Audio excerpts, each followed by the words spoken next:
Hi elevenths, welcome you once again students. Class एक नया topic हम आज स्टार्ट करेंगे। उसके ऊपर मैंने वीडियो पहले नहीं बनाई है कभी भी। And topic is market.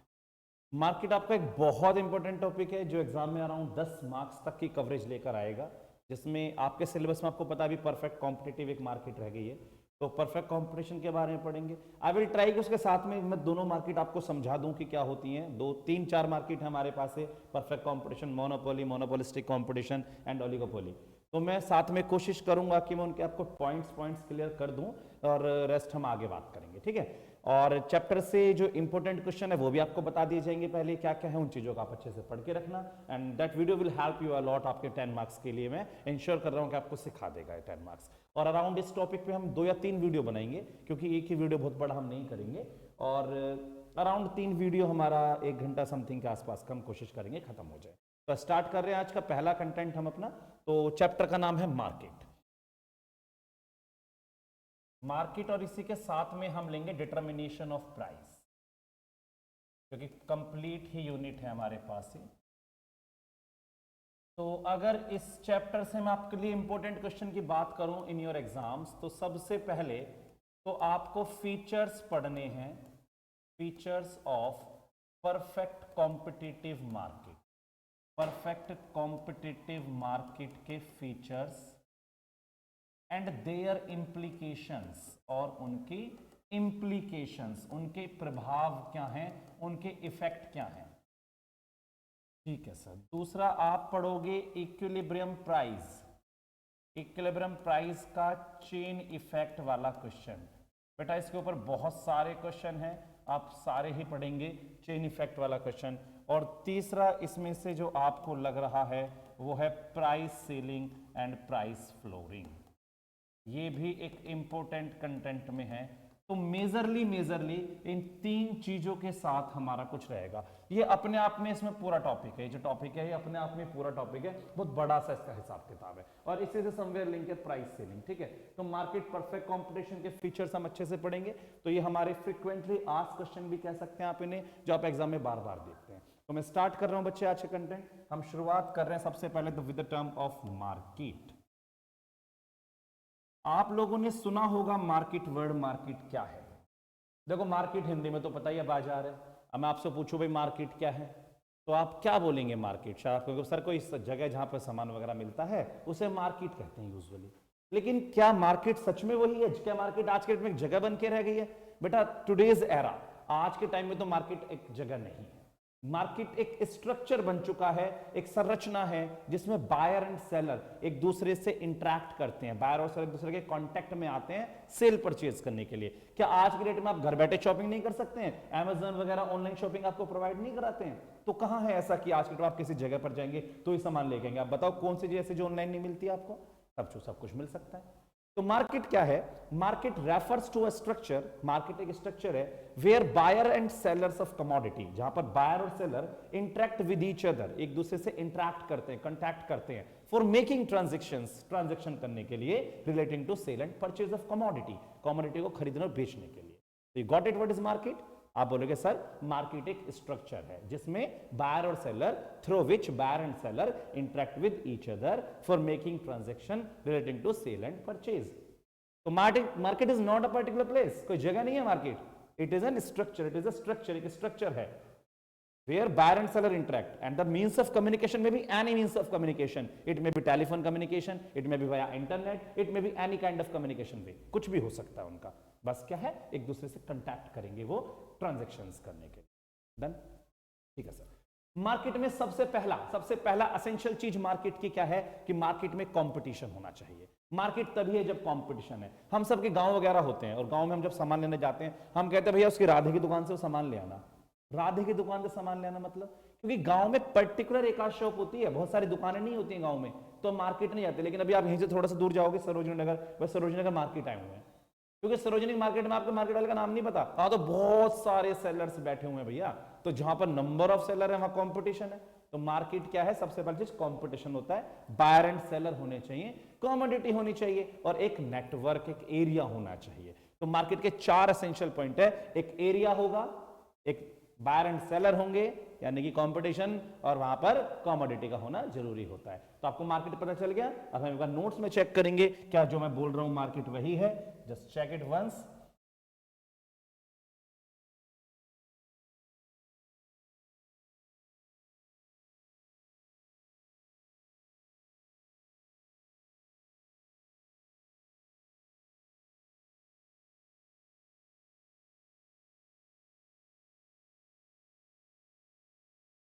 Wait a while, लो बेटा ये आ गया हमारा market and determination of price.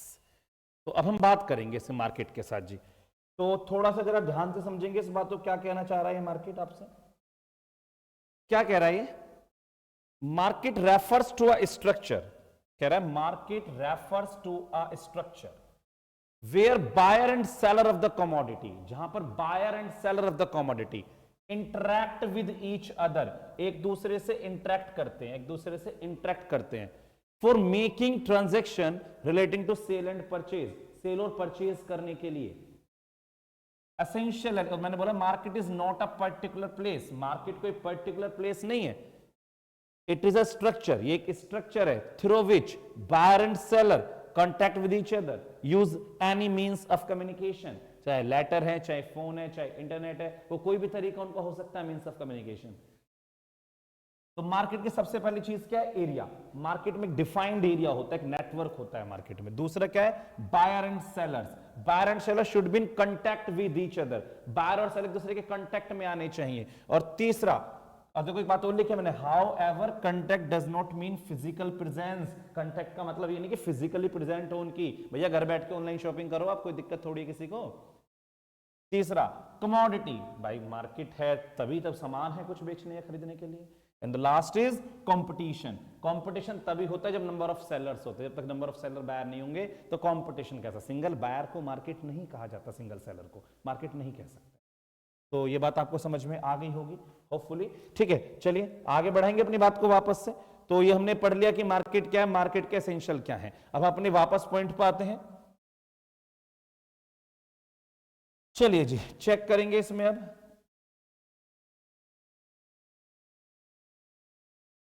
Types of market में, इसे मैं हटाऊंगा यहां से, मैं दूसरा स्क्रीन लेता हूं। टाइप्स ऑफ मार्केट में आप जरा मेरे साथ अब इन बातों को बहुत अच्छे से समझना, क्योंकि मैं तीनों मार्केट आपको समझाऊंगा, तीन ही समझाऊंगा अभी, फोर्थ नहीं। सबसे पहला मार्केट स्ट्रक्चर है परफेक्ट कॉम्पिटिटिव मार्केट। दूसरा मार्केट स्ट्रक्चर है मोनोपोली मार्केट। और तीसरा मार्केट स्ट्रक्चर है मोनोपोलिस्टिक कंपटीशन। अब ध्यान से सुनना मेरे बच्चों, परफेक्ट कंपटीशन, पहले तो मैं एक बात यहां पे लिख के पहले खत्म कर दूं, भैया इमेजिनरी कॉन्सेप्ट है, ऐसे कोई मार्केट रियल लाइफ में तो देखी नहीं मैंने, होती भी नहीं है। परफेक्ट कॉम्पिटिटिव मार्केट एक ऐसा इमेजिनरी कॉन्सेप्ट है जिसमें किसी बाजार में एक जैसा सामान बेचने के लिए बहुत सारे बायर्स होते हैं और बहुत सारे सेलर्स होते हैं। तो perfect competition refers to a market situation where very large number of buyer and sellers are found to deal in a homogeneous product, जो एक जैसे प्रोडक्ट में डील करते हैं। लेट मी क्लियर यू, पहला फीचर जो मैंने बोला कि परफेक्ट कंपटीशन में very large number of buyer and seller होते हैं। बेटा ध्यान से फोकस करना है, ध्यान से, बहुत इंपॉर्टेंट है। Large number of buyers and sellers होते हैं जो होमोजीनियस प्रोडक्ट में डील करते हैं, होमोजेनियस प्रोडक्ट। तो मेरे प्यारे बच्चों, very large number of seller, बहुत सारे सेलर हैं। मान लो मार्केट में 2000 सेलर और सारे के सारे सेम सामान बेचते हैं। अब उन 2000 सेलर में से प्राइस कौन डिसाइड करे? बताओ, मैं भी हूं, ये भी है, वो भी है, सबके पास सेम प्रोडक्ट है, तो प्राइस डिसाइड मैं करूंगा? मैं ही चौधरी हूं क्या वहां का? नहीं, मैं नहीं कर सकता, ऐसा नहीं कर सकता।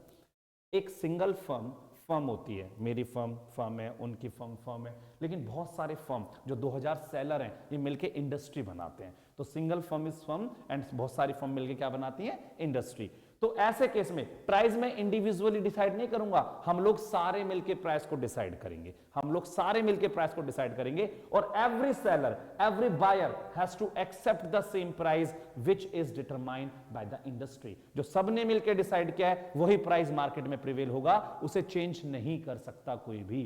तो let me clear you one thing, इस मार्केट में एक यूनिफॉर्म प्राइस होता है, यूनिफॉर्म प्राइस, और price determined by the industry, determined by the industry according to market force of demand and supply. अब इंडस्ट्री प्राइस कैसे डिसाइड करेगी? Demand and supply को ध्यान में रखकर। तो एक बात ध्यान रखना, firm is price taker, firm is price taker and industry is price maker,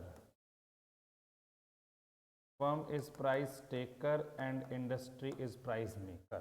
तो परफेक्ट कॉम्पिटिटिव मार्केट में एक फर्म प्राइस टेकर होती है और इंडस्ट्री प्राइस मेकर होती है। इंडस्ट्री ने प्राइस डिसाइड किया, that is price maker, firm को वही प्राइस मानना है, that is price taker. Clear है? इस बाजार में buyer and sellers have perfect knowledge of market, buyer and seller को बाजार की परफेक्ट नॉलेज होती है, परफेक्ट नॉलेज ऑफ मार्केट। और इनके जो रिवेन्यू कर्व हैं, रिवेन्यू कर्व यानी कि AR और MR जो होते हैं वो पैरेलल टू एक्स एक्सिस होते हैं, पैरेलल टू एक्स एक्सिस, और फ्री एंट्री एंड एग्जिट। कोई भी फर्म अपनी मर्जी से आए और अपनी मर्जी से छोड़कर जाए, इसमें ऐसा होता है। तो I am just clearing perfect competition market and statement. आप ध्यान से सुनना मैंने क्या बोला। Perfect competition refers to market situation when there are very large number of buyer and sellers are found dealing in a homogeneous product at a uniform price determined by the industry. Fine. A new firm can enter the market and present firm can leave the market whenever they want। एक नई firm अपनी मर्जी से आए और present firm छोड़ के जा सकती है। There is no restriction by government, no barrier, कोई दिक्कत नहीं है, कोई भी आ सकता है। The revenue curve are parallel to x-axis and there is perfect knowledge of the market to each buyer and seller। Clear है बात ये? और एक अगली बात मैंने बहुत अच्छी बताई थी, The price is determined by the industry according to market force of demand and supply। Price कौन डिसाइड करेगा? इंडस्ट्री डिसाइड करेगी डिमांड और सप्लाई को ध्यान। तो ये हमारा परफेक्ट कंपटीशन के ओवरव्यू था। पढ़ना तो यही है, इसको डीप पढ़ेंगे भी सिलेबस में क्योंकि यही है। अब बात कर लेते हैं मोनोपोली मार्केट। नाम है मोनोपोली। मोनोपोली मतलब एकाधिकार, एकाधिकार मतलब पूरे बाजार में एक ही सेलर है, दूसरा कोई है ही नहीं। सर ऐसा कोई मार्केट है? बेटा बिल्कुल मार्केट है ऐसा। इंडियन रेलवे, इंडियन रेलवे पूरे बाजार में अकेला सेलर है जी, पूरे बाजार में अकेला सेलर, दूसरा कोई सब्सिट्यूट है नहीं। कल को ये तो पॉसिबल है, निशांत रेल, निशांत के रेल चल जाएंगे, उसमें बैठ के जा रहे हैं लोग, नॉट पॉसिबल, लाइसेंसिंग ही नहीं देगी गवर्नमेंट। ठीक है, पैसा ही नहीं है, पहले तो ह्यूज इन्वेस्टमेंट, वो भी नहीं है, एक बार को वो हो भी जाए तो पैसा गवर्नमेंट लाइसेंस नहीं देगी। तो ये मोनोपोली मार्केट होती है।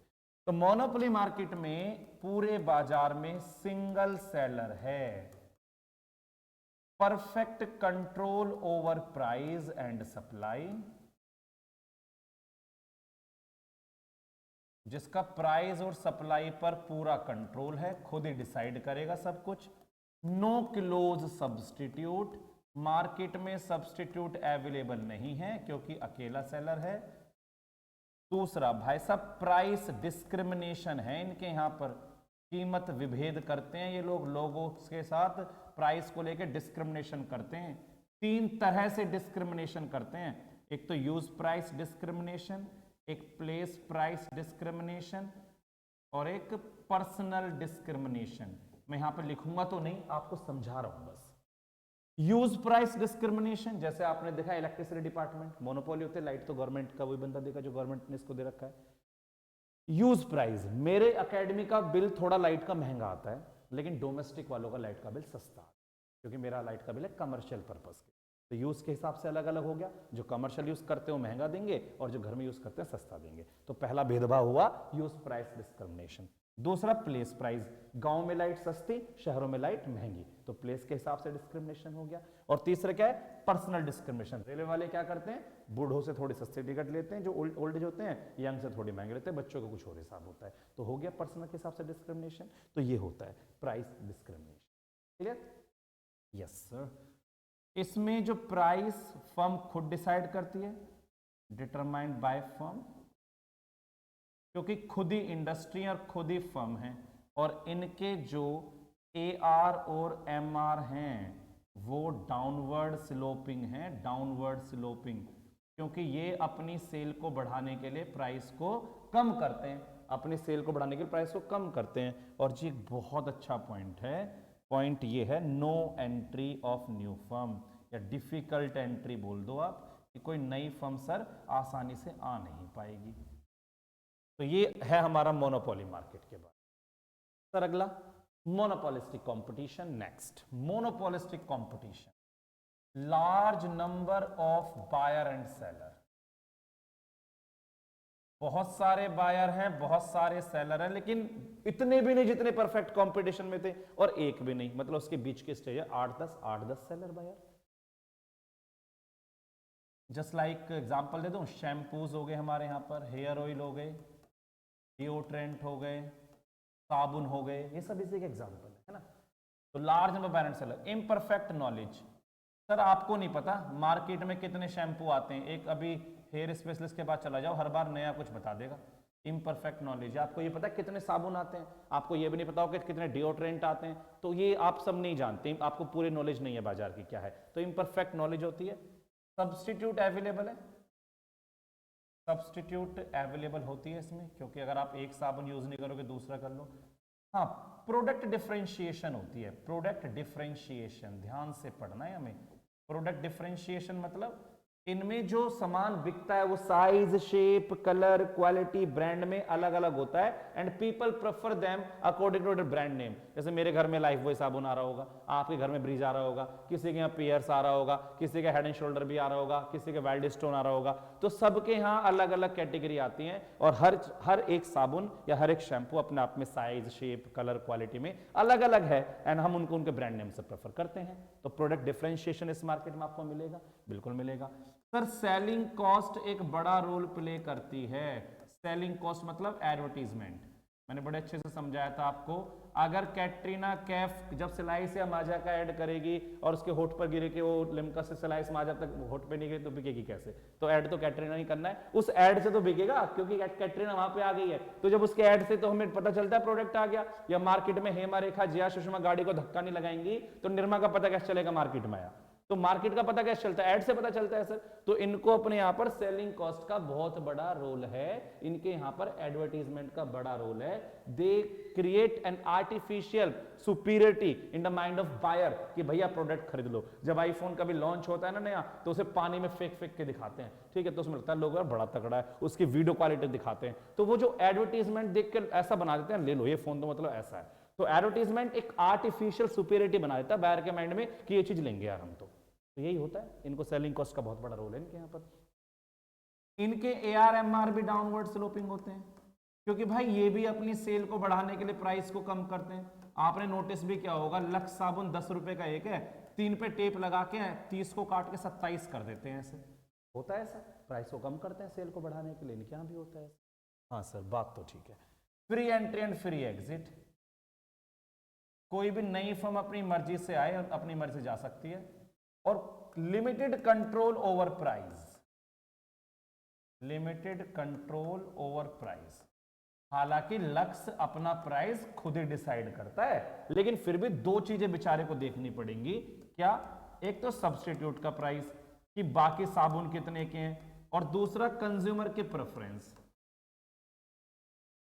कंज्यूमर के प्रेफरेंस। अगर लक्स को कंज्यूमर प्रेफर कर रहा है तो लक्स थोड़ा सा महंगा बेच सकता है, लेकिन इतना महंगा भी नहीं कि बाकी साबुन 10 के और लक्स 50 का। 15 तक चल जाएगा, 14 तक चल जाएगा, इसके ऊपर नहीं चलेगा।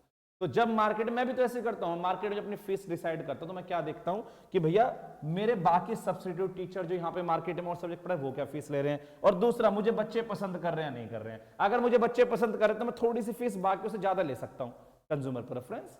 तो ये सारी चीजें नोटिस की जाती हैं। आई होप कि आपको मेरी तीनों बातें मार्केट की समझ में आई हैं, ठीक है। अब हम बात करेंगे एक एक करके परफेक्ट कंपटीशन के फीचर्स की, क्योंकि हमें बस इसी के बारे में बात करनी है, और आज की वीडियो को हम परफेक्ट कंपटीशन पे खत्म करेंगे। फिर हम अगली क्लास में इक्विलिब्रियम प्राइस लेकर आएंगे, ठीक है बच्चे, तो परफेक्ट कंपटीशन मार्केट के साथ हम बात करेंगे। अब क्योंकि मैंने आपको समझा तो दिया ये परफेक्ट कंपटीशन होता क्या है।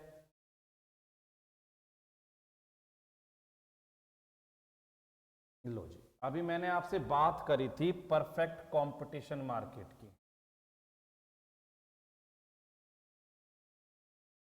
चलिए मैंने आपके लिए थोड़ा सा बड़ा भी कर दिया, जूम कर दिया ताकि आपको अच्छे से दिख जाए।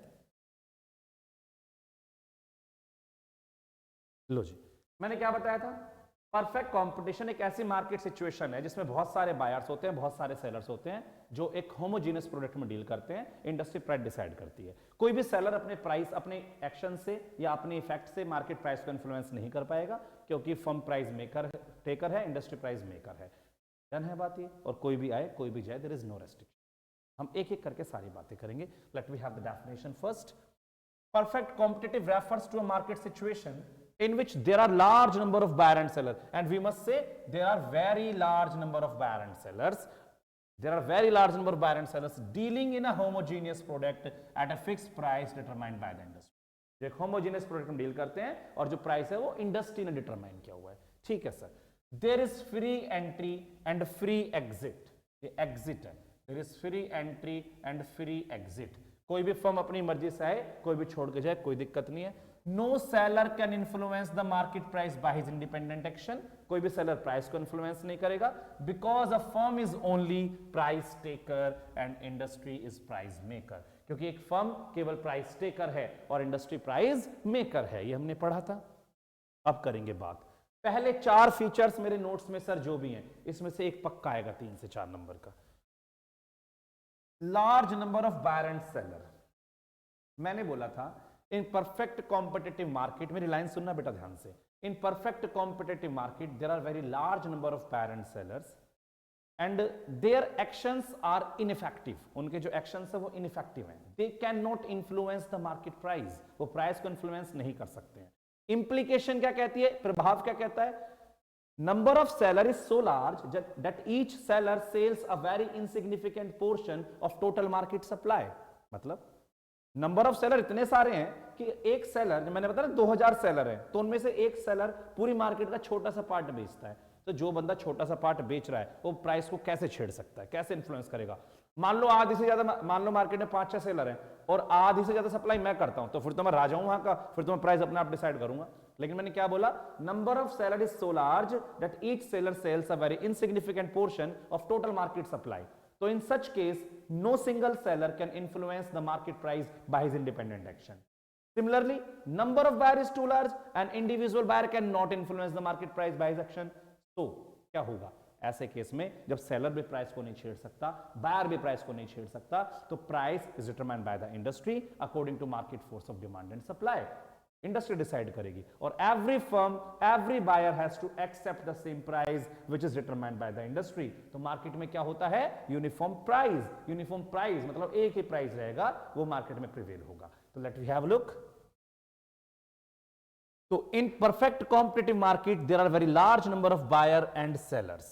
None of them can influence the market price by their, because their actions are ineffective. मैंने कहा था उनमें से कोई भी influence नहीं कर पाएगा, उनके actions ineffective हैं।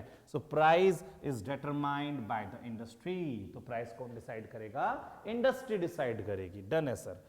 Implication of large number of buyer and seller is that the number of seller is so large, number of seller इतने सारे हैं that each seller sells a very insignificant portion of total market supply। insignificant को आप small portion भी लिख सकते हो, छोटा हिस्सा, कि हर एक सेलर टोटल मार्केट सप्लाई का छोटा सा हिस्सा बेचता है। तो under such condition no single seller can influence the market price. ऐसे सिचुएशन में एक सिंगल सेलर कभी भी प्राइस को इन्फ्लुएंस नहीं कर पाएगा। तो मैंने दोबारा बोला, similarly A buyer also purchases a very insignificant portion। Buyer भी एक छोटा सा हिस्सा खरीदता है of total market demand। तो hence individual buyer can't influence the market price। तो बायर भी influence नहीं कर सकता। तो ऐसे में क्या है, under such condition the price is determined by the industry but the market force of demand and supply। ऐसे में प्राइस कौन डिसाइड करेगा, इंडस्ट्री डिसाइड करेगी। एंड ईच बायर और seller has to accept the same price. सबको same price मानना पड़ेगा। तो as a result uniform price prevails in the market. This is the implication. Uniform price prevails in the market. तो मेरी बात समझ में आ गई आपको? Large number of buyer and seller, done. Second feature, homogeneous product. Homogeneous मतलब एक जैसा. In perfect competitive market, the products sold by the seller are same या identical in respect of size, shape, color, quality, brand name. जो भी सामान seller बेचता है वो रंग रूप कसम में सब में एक जैसा होता है. ठीक है. अब जब all the sellers are selling identical product, so buyer has no specific reason to purchase from any particular seller. क्योंकि जब सारे सेलर मेरे सामने सेलर बैठे हुए हैं और सबके पास सेम सामान है तो मैं किससे लूं? मैं किससे भी ले सकता हूं, जरूरी थोड़ी मैं एक पर्टिकुलर बायर के पास जाऊं. तो buyer has no specific reason to purchase from any particular seller. Done होती है बात ये, because he knows the product is identical, so the product is equal in the eye of buyers. उसकी निगाहों में बराबर है वो. तो ऐसे केस में क्या होगा? No buyer will ready to pay high price for the commodity. कोई भी बायर ज्यादा पैसे देने को तैयार नहीं होगा. और no seller can charge higher price from buyer. कोई सेलर बायर से प्राइस ज्यादा चार्ज नहीं कर सकता क्योंकि उसे पता है कि भैया बायर को पता है सबके पास सेम सामान है, मेरे पास कोई स्पेशल थोड़ी है. तो ना तो ज्यादा पैसे देगा ना ज्यादा पैसे चार्ज करेगा. फिर से मार्केट में एक ही प्राइस रहेगा, that is uniform price prevails in the market. तो now again homogeneous product, the second feature is, एक मिनट, अब आते हैं बेटा होमोजेनियस प्रोडक्ट पे. देखिए जरा homogeneous product. The product offered for sale in this market are homogeneous. That means they are identical. Identical मतलब एक जैसे. In all respect like size, shape, quality, color, weight, etc. सब कुछ same है. The products sold by the different firms in the market are equal in the eye of buyers. जो भी सामान इस बाजार में बिक रहा है वो बायर की निगाहों में सेम है. Since each firm sells identical product, so buyer has no specific preference to buy from a particular seller. क्योंकि सारी फर्म एक सा सामान बेच रही है तो बायर के पास ऐसी कोई वजह नहीं है कि वो किसी एक सेलर के पास ही जाए. जब सबके पास सेम सामान है कहीं से भी लो भाई. तो the implication of this feature, wait a while, हाँ जी, the implication of this feature is that no buyer will ready to pay higher different price, a higher price for the product. कोई भी बायर ज्यादा पैसे देने को तैयार नहीं होगा. ठीक है, because they treat product as identical, क्योंकि उन्हें पता है प्रोडक्ट आइडेंटिकल है. On the other hand, no firm can charge higher price for its product, otherwise it will lose its customer. कोई भी फर्म ज्यादा प्राइस चार्ज नहीं कर सकती. तो मार्केट में क्या होता है? फिर से uniform price prevails in the market, and that is now the most important of the topic, free entry and free exit. बेटा ध्यान से सुनना, बहुत इंपॉर्टेंट है. परफेक्ट कॉम्पिटिटिव मार्केट में एक नई फर्म अपनी मर्जी से इंडस्ट्री में आ सकती है और प्रेजेंट फर्म छोड़ के जा सकती है. There is no government restriction, no barrier. लेकिन आपको पता है इकोनॉमिक्स में दो तरह के टाइम रन होते हैं, एक शॉर्ट रन छोटा समय, एक लॉन्ग रन बड़ा समय. तो in short run firms are not in position to enter और leave the industry. Short run में नई फर्म आसानी से नहीं आ सकती क्योंकि फर्म को आने के लिए समय चाहिए होता है. अब जब शॉर्ट रन में एक नई फर्म की एंट्री मुश्किल है तो मार्केट में नंबर ऑफ फर्म लिमिटेड होती होंगी ना भाई, नई फर्म तो आ नहीं सकती. तो जो भी है वो एग्जिस्टिंग फर्म ही है. मान लो 4-5 फर्म काम कर रही है शॉर्ट रन में, तो सारी मार्केट हम 4-5 फर्म के हाथ में ही है, तो हमारा प्रॉफिट अच्छा खासा होता है क्योंकि पूरी मार्केट 5 फर्म शेयर कर रही है. तो शॉर्ट रन में फर्म जो हैं वो नॉर्मल से थोड़ा सा ऊपर प्रॉफिट कमाती हैं, जिसे एबनॉर्मल प्रॉफिट या अबव नॉर्मल प्रॉफिट कहा जाता है. लेकिन अगर मार्केट में एबनॉर्मल प्रॉफिट है तो लॉन्ग रन में नई फर्म आती रहेंगी और नई फर्म जब मार्केट में आ जाएंगी तो नंबर ऑफ फर्म्स बढ़ जाएंगी और जो सारा प्रॉफिट था वो सारी फर्म मिलकर बांटेंगी. तो जो एबनॉर्मल प्रॉफिट था वो खत्म हो जाएगा और वो एबनॉर्मल प्रॉफिट नॉर्मल प्रॉफिट में कन्वर्ट हो जाएगा. ठीक है, तो अगर मैं बोलूं अ perfect competitive firm earns abnormal profit in short run and normal profit in long run, तो ये स्टेटमेंट आपको बिल्कुल क्लियर होना चाहिए कि एक perfect competitive firm short run में कमाती है एबनॉर्मल प्रॉफिट और लॉन्ग रन में कमाती है normal profit. Is it okay? और अगर similarly if any firm is incurring loss, they can quit the market. किसी को लॉस तो छोड़ के जा सकता है. Is it okay? Let's have a look. So under perfect competitive market, a new firm can enter the market and present firm can leave the market. There is no government barrier on entry or exit of firm. Firm के entry exit पे कोई government barrier नहीं है।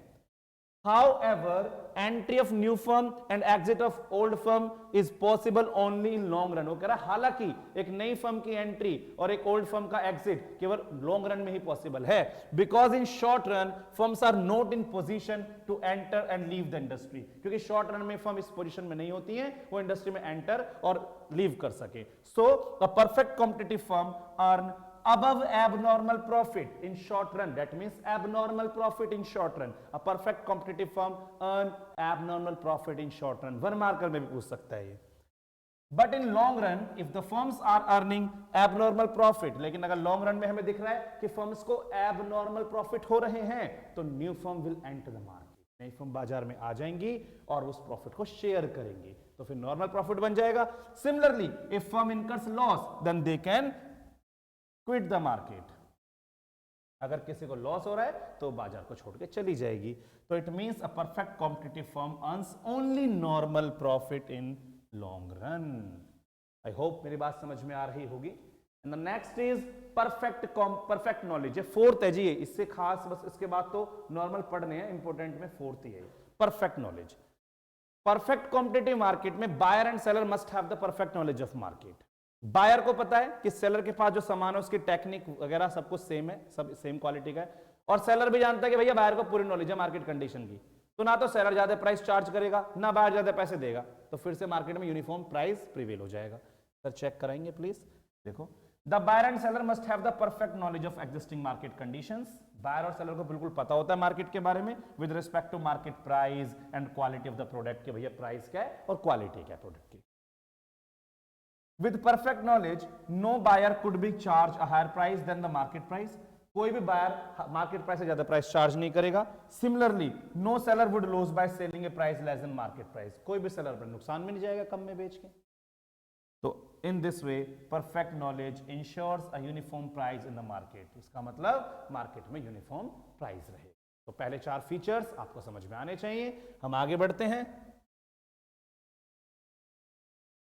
पांचवा assumption है, आप नहीं भी पढ़ेंगे तो भी चलेगा, छठा नहीं पढ़ेंगे तो भी चलेगा। सातवां डिटर्मिनेशन ऑफ प्राइस। मैंने क्या कहा था, परफेक्ट कॉम्पिटिटिव मार्केट में price is determined by the industry according to market force of demand and supply. ये लिखा हुआ है, under perfect competitive market situation price is determined by the industry, that's why the firm is said to be price taker, industry is price maker, और industry determines price according to market force of demand and supply. Clear? And the last is revenue curve। Perfect competitive market के revenue curve जो होते हैं वो parallel to x axis होते हैं। मैंने आपको पहले बताया था, क्योंकि इनके यहाँ प्राइस सेम रहता है, प्राइस कांस्टेंट रहता है। तो बच्चे ये था हमारा परफेक्ट कॉम्पिटिटिव मार्केट। पहली चार इंप्लीकेशन पढ़ के रखना, और किसी किसी एग्जाम में सीधे 6 फीचर आ जाते हैं छोटे छोटे से, आराम से लिखना, बहुत आसान है। नेक्स्ट क्लास लेके आएंगे, टॉपिक का नाम होगा डिटर्मिनेशन ऑफ प्राइस या इक्विलिब्रियम प्राइस। बहुत जल्दी वीडियो अपलोड करेंगे, कल या परसों में ही करेंगे। आप इसको देखना और अच्छे से क्लियर करना। मिलते हैं फिर से, टेक केयर।